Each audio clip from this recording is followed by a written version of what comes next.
here with Georgia MLS. So I've seen a lot of you before, and you hopefully have seen me. Let's see, let me get the screen up here real quick. Yes. Have you guys been using ConnectMLS? Are you getting more and more comfortable since you really have no choice now that we have stripped away that Paragon from you? I think for me, I tell everyone, I was raised on Paragon, I was trained on Paragon. I can share my screen.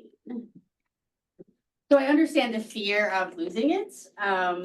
As I went through and as I got more and more used to it, I actually helped it kind of build Connect to the way that our clients use it, to what they're used to in Paragon. So I hope by now we pretty much have the system set up to where you're not missing what you had in Paragon. It did take us a few minutes. We did have a few things that we wanted to go through to make sure that all the transactions and things that you were able to do in Paragon, you were able to somehow do in Connect.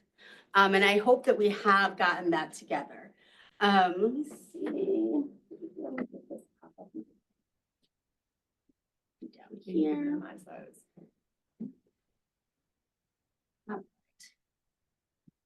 So we're going to jump into Connect. The most important thing I think really within ConnectMLS that you're going to do is you're going to be doing those searches.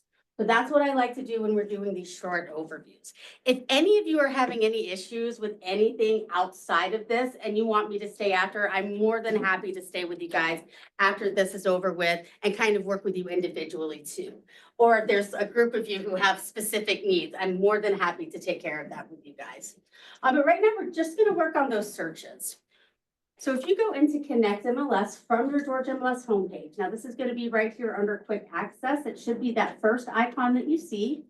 If you don't see that here, it's also going to be found up here under tools. If I can get my mouse to work. And then you'll see it the first thing. If you do not have it under quick access, select this little heart beside it. This is how you can customize this dashboard. So your quick access is customizable. Everything that you see under any of these tabs up at the top is customizable to add to your quick access by clicking on that heart. So use that. If you use something on a regular basis, make sure you're putting it in quick access so you don't have to go through these drop-down tabs.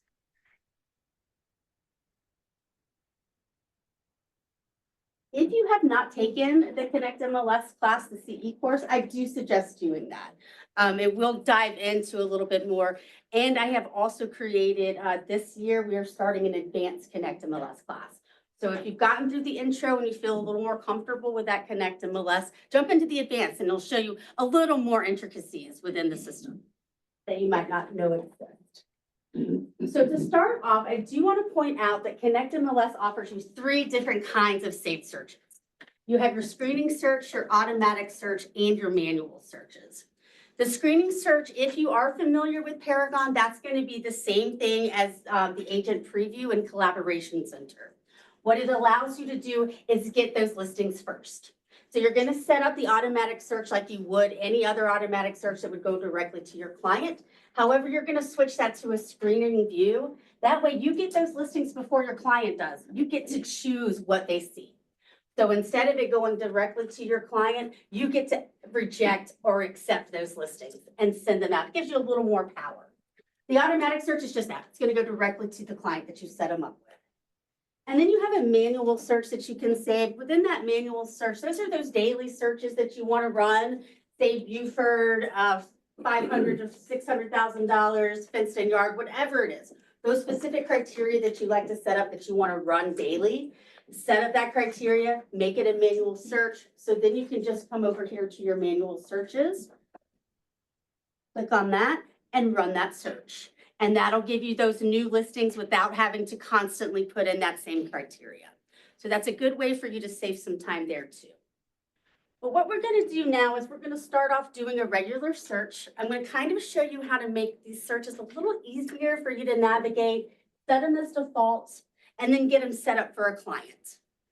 So the way that we're going to do that is start up here with your search tab. Now under search, you can see that you've got all these other options on how to do searches. I always just stick with my general search. If I have an MLS number or if I have a street address, I'm gonna put that in my smart bar. That's the same thing as the quick search on your homepage. You put that MLS number in and it pulls up that report automatically. You don't have to go through that search tab. So it makes it a little bit easier for you. If you have multiples, just separate them by comma and it'll pull that up for you. So I'm just gonna stick with my general search, choose my property type. Right now, I'm just gonna go residential since that's what most of us deal with.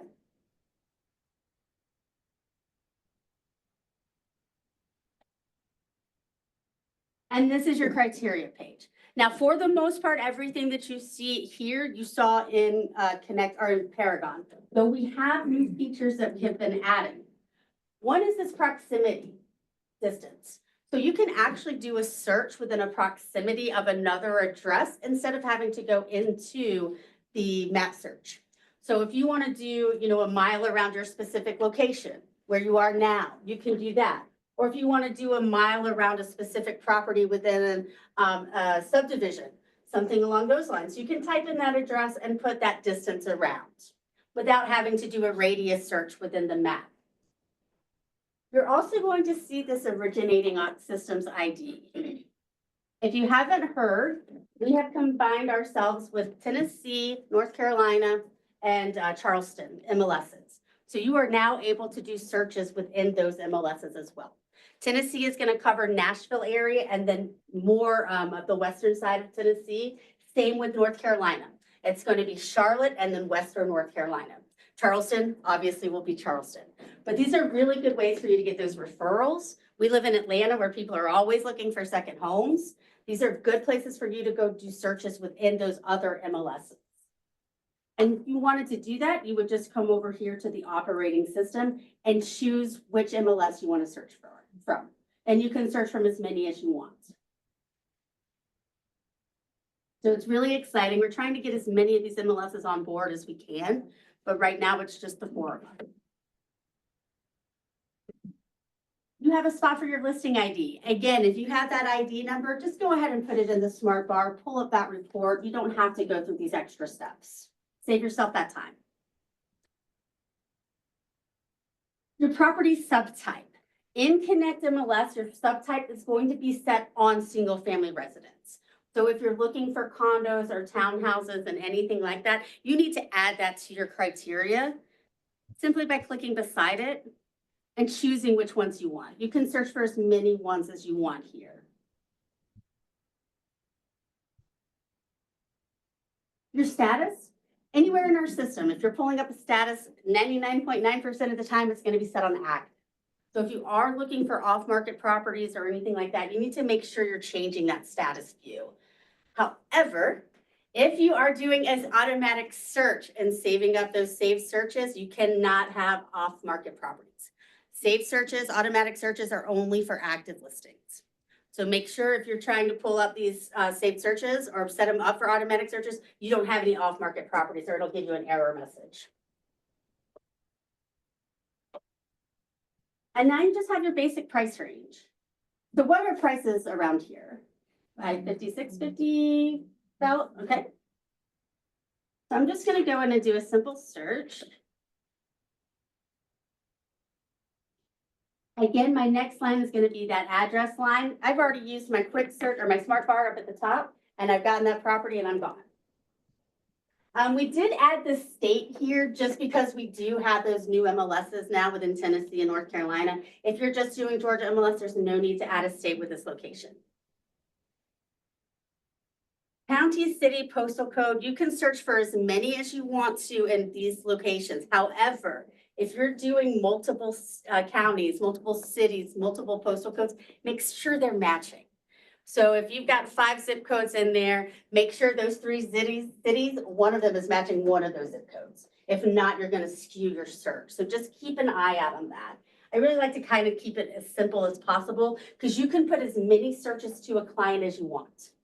So you can set up a single family residence search. You can set up a townhouse search. You can set up a land search, a rental search. You can do as many to a client as you want.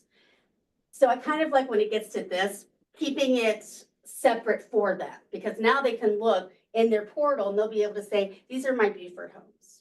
These are my Peachtree City homes. These are my whatevers. And it's going to separate it for them. So depending on how you want to organize that for your client, you have those options. But it all starts with your search.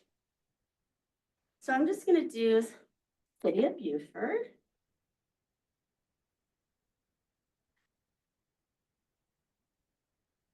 And again, if you're doing multiples, just separate them by comma. And right now we've got 28 matches from 550 to 650 within the City of Beaufort.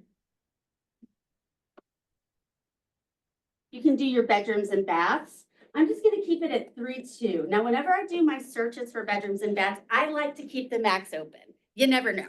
You might get that extra bedroom or that extra bath, used as an office or a nursery or something like that. You might get that extra. So I always leave that max open unless my client is very insistent on, I don't want to clean any more than 3 bedrooms. Then do 3.3. But if they don't have that restriction, leave that max open because you don't know. Now I can search for school. I can search for my total finished area. I like to give a little bit of a spiel here, and it's just me on my little soapbox. Be careful with total finished areas. It is a required field within our system, so you do have to have a value for the square footage, but people put 0. Yep. A lot of people put 0. So if you put a minimum in here and someone's put 0, you're going to miss out on that property. So if you need to put the square footage, go ahead and put it in there, see what you get, then go back, take out the minimum, just leave the maximum and see if you've missed out on anything.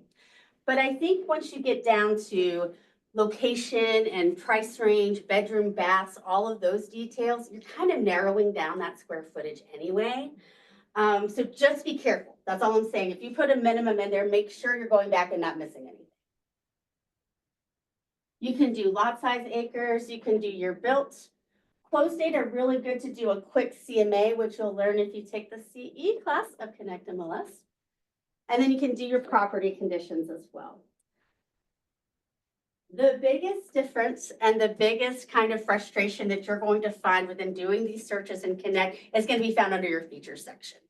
This is the one and only thing that I like better in Paragon. And I'm going to show you how to make it a little bit easier for yourself and make it a default.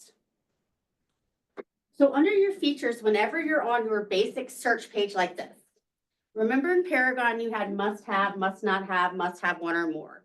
And you're able to choose from all of those directly from the fields itself. Well, whenever you're on this basic search and Connect, this is defaulted to must have 1 or more. So anything that you put in this system right here is going to be that and or field. So it's going to put, say you want basement, pool, garage. If you put basement, pool, garage in here, it's going to pull up any listing that has a basement, any listing that has a pool, or any listing that has a garage. It's not going to be all of them. So if you need that must have 1, must not have, must have all or 1, this is where you're going to go. Show advanced options in the bottom left-hand corner. Click on that little toggle. And now this is going to add that to every field. So now you'll have it within your schools, must not be in this school zone, must not be in this neighborhood. All of this is going to be added to every field. So it makes it to where you're able to be a little more specific with your search. So let's use that example of basement. You have a client, they want a basement, they don't care what kind of basement, they just need the extra space. So it could be finished, it could be partially finished, it could be completely unfinished. It doesn't matter. So you have options here. Whenever you are able to select more than 1 option under a category, you have to put it under must have 1 or more. Again, that's that and or field. So it's going to pull any listing with a full basement, any listing with a partial basement, any listing with an unfinished basement. If you were to put it under must have all, it's going to cancel each other out. You'll end up with 0 properties. Does that make sense? So just make sure when you're using these features, you're using them correctly as well. So this is where I'm going to go, and I'm going to start adding my basements. So I can either type in the word basement, and you can see the dark gray at the top. This is going to be my category. Everything below here is what I can select for underneath that basement category.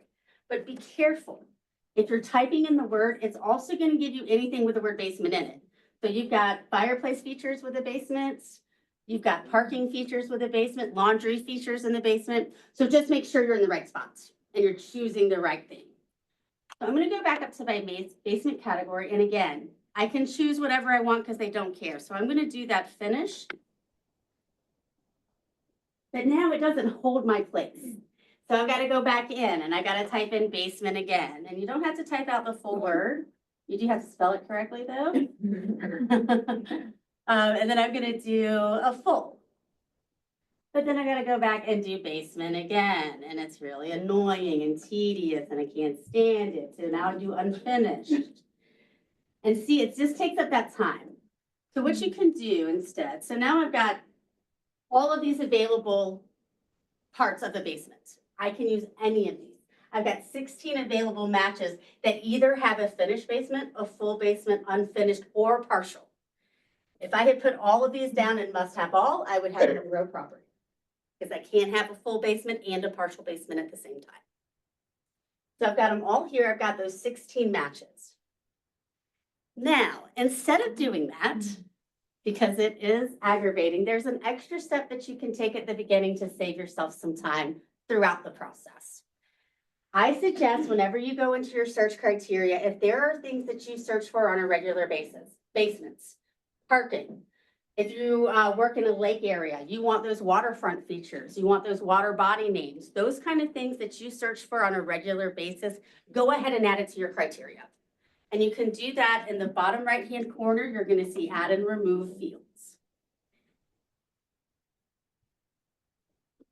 On the left side, these are all of those features that you're going to pull up under that features tab. On the right side, this is everything that's already added to your criteria page. Make them your own. If you never search for schools, remove those schools. If you don't want to search for total finished area, remove that. Clean it up. Make it your own. And then on the left side here, add the things that you do want. So let's say associations. Everyone asks for an HOA. We can add that. We can add the association fees, what they include. So we can add those things to our search criteria. We'll do that basement. Like I said, go through and look at these things. Anything that you are searching for on a regular, say you are doing lake and that's all you really do, or you do a bunch of lakes, go ahead and come down here and add those waterfront features. Add the water body name. All of these things, so they're already in your criteria. Just because it's there doesn't mean you have to use it, but it's there if you need it. That way you don't have to keep going back through those features and putting them in there. They're already added to your criteria. And then once you get everything moved over the way that you want, you'll see everything pops up here at the bottom. You can easily click and drag these and move them anywhere you want. So if you want to reorder your criteria page, you can do that too from over here. And then just save your changes. Now you'll see them all right here. So now I want to go and do this basement and I want all of those options. I just click on my basement, must have one or more, and I can select what I need.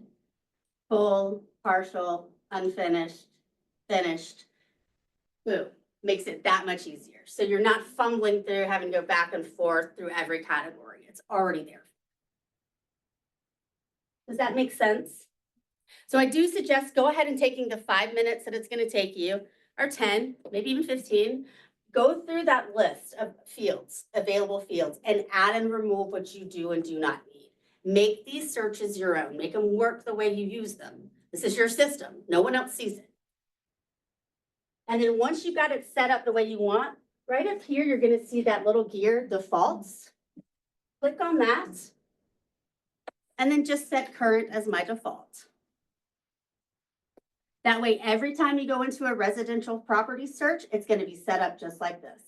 You don't have to add any of that stuff anymore. You don't have to go through those features anymore. It's already going to be there for you. And you can set up a default for every property type.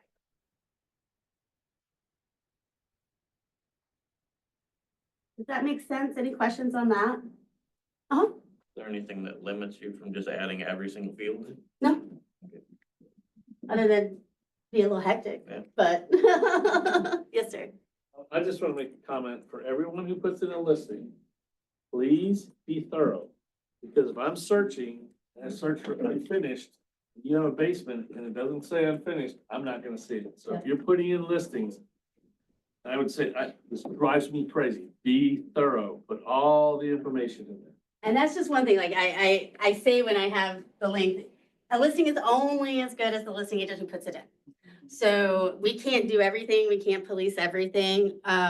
We try and do our best to catch things. But there are just certain things like, a big one is, single family residence, and people don't mark mobile home as the property subtype. So people are going in searching for single family residence and they're getting mobile homes popping up because no one marked it as a subtype. Those little things like that, pools, they'll go in and they'll just type in the word pool. Well, 9 times out of 10, the pool that's pulling up is the community pool. So this person wants an in-ground pool in their house, yet they're getting all these pools from the community pool. They're 2 separate sections. And it's just one of those things, you've got to learn your system. And that's another thing too, whenever you are playing around with these searches, if you're not getting the things you think you are, start removing criteria. The more criteria you put in there, the less you're getting back. So start simple. If you need to narrow that down a little bit more, you can, and just pay attention to what people are putting in, because yes, you're right. I mean, we can't police everything. We can't actually monitor who's putting in what and how they're entering in their listings, but this is how you do those searches with an imperfect system. And put in your square footage. So once we're done here, you can either go to view results, and this is going to have the list of all of those results pulled up for you in a 1-line report. Keep in mind, you do have other views. So if you want to view it in the thumbnail view or the gallery view, you have those options here. It doesn't just have to be that 1-line report. And then in the top right-hand corner of each of your systems, you're gonna see this little floppy disk that says Big Search. If you're on your results page, you have it right here. If you're still on your search page, you also have it right here at the top right. So either way, you can get to that Save Search tab. And this is how we're going to set it up to save to a client. So whenever I click on Save Search, it's going to pull up this little pop-up box where I can select a client or add a new client. No matter where you are in our system, if you're needing to send something out to a client, you're always going to have the option to add them. So don't worry if they're not in your contact. You don't need to jump out, add them to your contacts, anything like that. They're going to be available for you here. If they are already in your contact list, you can just select the client. So we'll add, put in Bobby Buford. If they do want a spouse or a secondary person, they can add that to their search. We just need their name and email address. And then you just want your primary email. I'm going to put ours in here so I can show you what it looks like. Now we can text listings now. So if you want to use the text feature whenever you're adding in your client, make sure you're adding the mobile phone. It's not a required field. But if you want to be able to utilize the text feature, add that mobile phone, because whenever you go to text, it's only pulling up the clients that you already have a mobile phone associated with. So make sure you're adding that. And then everything else is already set up except for types. This is the only other required field. And are they a buyer, seller, whatever. So we're going to make Bobby a buyer because I like apparently alliteration. And if there's any other information that you want to add, you can add that by going to more details. And this will allow you to put anything in there that you want, but none of this is required. I like that it has a notes section down here, so you can kind of keep in touch, tabs on the last time you spoke with your client, what you spoke about, or, I mean, hey, even how you know this person. Y'all meet so many people in this industry, you might not remember who Bobby Buyer is. Oh yeah, he's that tall, skinny guy at the Christmas party with the green tie. Put him down there so you can remember who Bobby Buyer is. And then once you're done creating that client, just go to add at the top. And now it's going to make you name your search. Name your search wherever you want. Doesn't matter. I do suggest you put the client name somewhere in there because whenever you're getting notifications about those searches, it comes back as the search name, not the client name. So if you do it kind of generic, Buford or 550 to 650, you might not remember who it's for. Also on that same note, They can see the search name, so be nice. It's not Bobby Byer's never gonna buy, wasting my time, Bobby Byer. You know, don't do that. They will see it. So make it friends. Make it want to see you again. Yeah, right.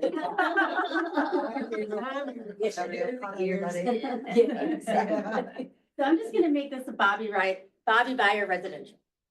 Pretty simple. I know who it is. I know what I've set up. Now, if you want to set this up as a daily search, if this is one of those things that you search on a regular and you want to make it that manual search, you're done. All you have to do is hit save from here. And now you've got that set up as that manual search that you can run daily. We're going to set this up for the automatic search. So make sure you're switching it to automatic. So when you're clicking that automatic, that's gonna be sent to them direct. That's going to be, I'm sorry, That's gonna be sent to the client direct. you're going to set it up right now. So you can either do screener or you can do client from here. But whenever you're on the screen, this is automatically defaulted to manual. So we just need to switch it to automatic so we can get our settings pulled up. So by default, it's going to run real time, just meaning as soon as a listing gets pulled up with their criteria, it's going to go to the client or to you, depending on how you've set it up. You can do daily or weekly. So you can do every day at 8 a.m. and 5 p.m. You can do weekly every Wednesday at 8 a.m., 5 p.m. However you want to set it up, you can set it up here, but by default, it will be on that real time. So it'll be immediate. Your search will last 180 days. You can make it up to a year max, but it by default will be 180. You can make this 4 days before it expires, you're going to get that notification. Hey, Bobby Byer Resi is about to expire. Do you want to extend it or delete it? So from here, you can extend or delete that. You can make it 1 day or 7 days. 4 was just that arbitrary number we chose. Now right here, listing notifications. This is where you will change it to screener if you want to receive the listings first and choose which ones go out. Right now, by default, it's going to be set up automatic. So that's going to automatically go to your client. Screen search results before sending to client will come to you first. So if that's what you're looking for, make sure you're choosing that option. Also, send me a notification when the search runs. If you've got it on an automatic search and you want to see those notifications as they come into your client, make sure you're selecting that. By default, agents are not getting notified. So make sure that you're setting that up. If you have a bunch of searches going on, please do not hit that or you will go crazy. You know, I mean, if you got 20 searches going on every time a new search goes in, you're going to get dinged and it's going to drive you nuts. So if you've got that many searches going on, you're in the system enough to where you can keep up with those searches using the system, not worrying about the email. If you only have a couple, do that if you want to keep up with what's going on. And then the rest is just verbiage.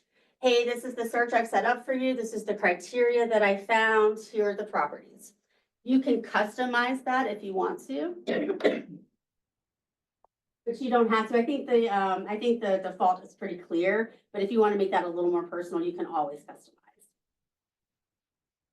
And then once you're done setting it up, just hit save.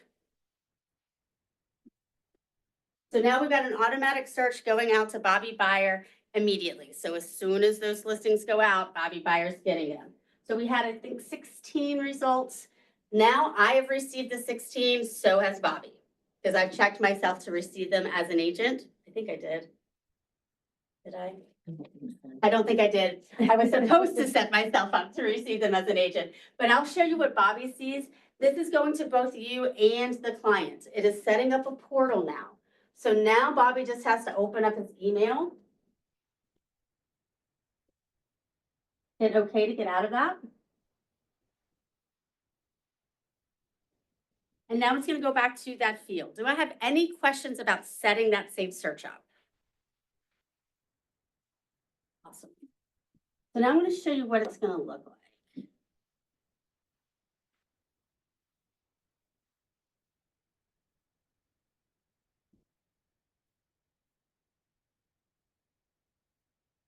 Like I said, Bobby's just going to go into his email. And this is what Bobby's going to see. So it's clearly not spam. It's your agent. It's 16 properties for Bobby to consider. So it's obviously not spam. They know you're not, they're not to delete it. Once they click on the email, this is the criteria. They'll see what you set up for them. So they know what criteria you've set up. They've got your information, and then it's just gonna get those top 10 properties. It's no particular order really, it's just gonna get those 10 properties. They can click on the picture, or at the very bottom, you'll see a link here to click here to view details. This is gonna take them into their client portal. So again, this is what your client sees.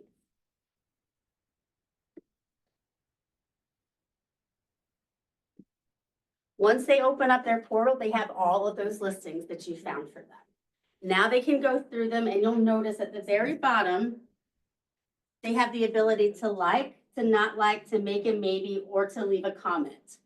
So this is communication that's gonna go from them to you, from portal to portal. You also get email notifications. So if they like something, or if they leave a comment or something, you're gonna get an email notification within about 15 or 20 minutes that lets you know that they've either shown interest or they've left a comment, any of those things. Can I ask one quick question Sure. about that? Will we still get a notification on that even if we didn't choose to get email notifications? Yes, these are separate. Yeah, Yes. okay. Yep, okay. the email notifications on this setup is to let you know that a new property's been sent out. Yeah, okay. These you will get regardless.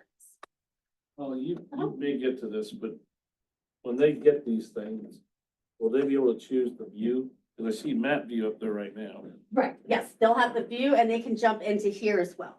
So whenever they go into their listing, they have the list view here, they have the grid view, Okay, so that'll give them the and detail. then they have the map view. Cool. So, okay, does it give them more detail than that? That's what- Oh yeah, they get the full detail of the property once they get in there. They also have access, as long as the agent has set them up. Whenever the agent puts the documents in their listing, if they set up public documents, whenever set up for a portal, they'll have access to the documents as Can I make another comment? well. Sure. Put the damn documents in. I like you. I can't say it like that. but- I shouldn't either. I probably wouldn't get it. So they can just click on the photo, and this is gonna take them into that full report. So this is their listing input information. They can bounce around. If they just wanna see what the taxes are, they can bounce to that. If they wanna go back up to the top, they can do that. Property features. So they have a bunch of options here. I really do like this setup too, because they also have a payment calculator down at the bottom. So they can put in their own information. How much down payment will I need? How much, if my interest rate is this, what will I need to pay to make my payment this, that kind of thing. That comes out on every one of these results? Yes, sir. That's excellent. Yes. It's really good. And this is in their portal. So this is not sending out one-off emails. This is creating those portals for your client.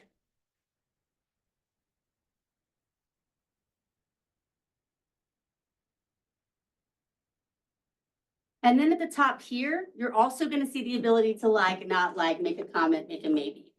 This is where those documents are going to be. So if they did have documents associated with this account that are public, they would be able to see those documents here. We'll just go ahead and like. And if these are any of your properties, I am not choosing dislikes by anything. I am just, this is just, I had one guy. Holly can never come back. I had a guy get really upset with me in class today because I didn't like one of his property. It's like, I didn't know it was your property, and this is really just to show you how it works. So the maybes are this little heart with a question mark. And again, I'm just gonna go through a couple of these, and then I'm gonna put in a comment. So we'll put in a comment here, must see. Now, from portal to portal, this is pretty much like social media. It works kind of immediate. So within seconds, from the client portal to the agent portal, you'll be able to see these messages. As far as you getting that notification through your email, hey, you've had a comment, that takes about 15, 20 minutes. And then you'll get that email. But if you're actually working, you'll be able to see those comments immediately.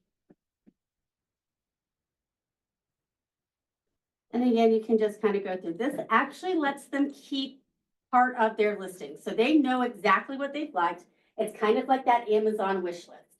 You've looked at 100 pairs of jeans, you only like 5 of them, you forgot to like them. Now you gotta go back and look at 100 pairs of jeans again because you didn't put that little heart there. This is the same thing. It allows them to keep it within their portal under favorites and comments.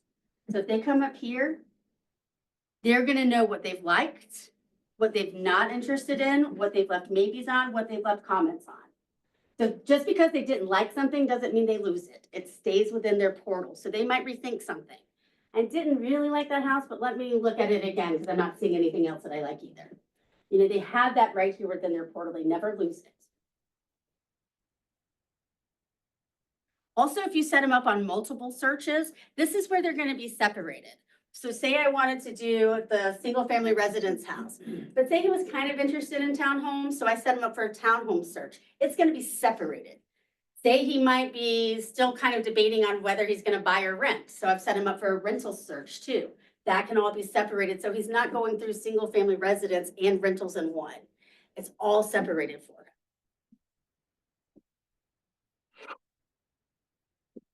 And then you've got the dashboard. This is gonna have all the activity that's going on within this search. So anything that's new that pops up, he's gonna see here. Anything that he keeps an eye on that he likes and doesn't like will be remained here. If there's conversation going between you and the client, that's gonna be on this activity page here too. So it really does keep everything in one spot. So instead of, you know, what was that really cute house? It was that gray brick with the white garage. I really liked it. I can't remember the name of it. Go into your portal. Oh, it's 1428 Sparkling Cove. And then directly from here, you can message your agent. Hey, I really want to see this. Can you set up a showing? And that will go directly to your agent. So it just keeps everything in one place. It keeps, you know, no more sticky notes all over the place, no MLS numbers everywhere that you look. It's right here within that portal. Does that make sense what they see? It's pretty straightforward. I think for the client who's never seen this before, it's really easy to navigate as well as it is for you as an agent. I think that's pretty neat, that little, your agent with all the links Right. they could get to. How do we make, this might be another class, but do we have to make sure that that's all updated, or is that something that's just in the system? Do you know what I'm Where's saying? Holly's resume? Holly's This is gonna be in your defaults. So if you go up in your main If settings. you don't want to talk about that right now, I can ask you later, So, sorry. yeah. But if you set up your defaults, you can put in your resume, that'll be there for you. Right. Your okay. listings will be there anyway, so Well, yeah. any of that, the company website, if it's added to your settings, it'll be in there. That's a neat feature. And then they can also refer a friend, which is another part of getting a lead within ConnectMLS. If they refer a friend to you, it goes directly into your leads inbox and you can keep it or not. If you keep that lead, it goes directly into your contact list. So whoever that is that they're referring you to, they're moving to Georgia, they've loved your service, they can come in here, refer you to that friend, and that contact information goes directly into your list.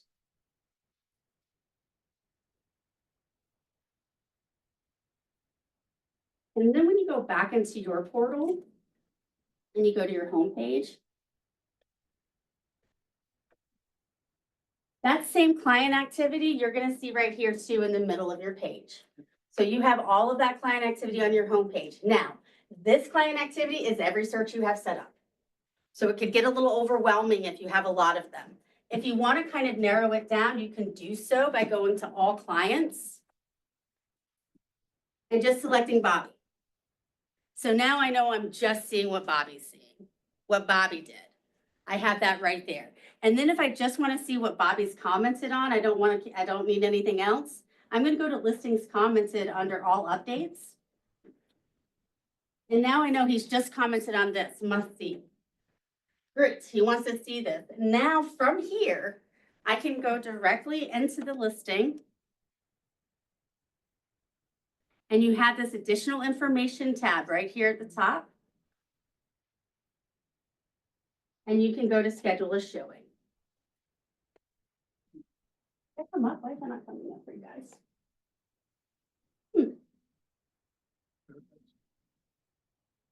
It's not. The mouse was still just sitting there on that one spot, I think is why it wasn't Let's moving. see.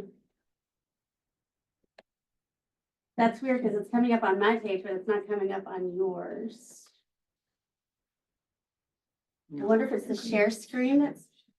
It's telling us it's time for lunch. I Makeup Lily is like, all right, that's it, we're done. shut down now. I finished. But that is the basics of saving up your searches. So that now that automatic search is going, every time anything new gets listed, that client's getting that. Unless you've set it up for the screener, you can always come here to that screener. You'll see this to-do list. So if you've got numbers over here under your screener, just click on that to-do list. And it's gonna take you to any of these listings that need to be worked on. So you can select the ones that you want and either reject them or approve and send them. So that's how that screener works. And you've got those same views here too. So if you want the thumbnail view or the gallery view, you've got that. If you reject something and you think you want it back, you can always go back and get it. So just select rejected. Pull up your rejected listings, and then you might decide you want to send it anyway. You can send that from the rejected pile again, you don't lose it. All right, any questions? Fantastic. Today. I'll look Great, thank you. Yeah. Learning, the brains are going. I will let you guys get to lunch. I will stick around, so if you guys have any questions,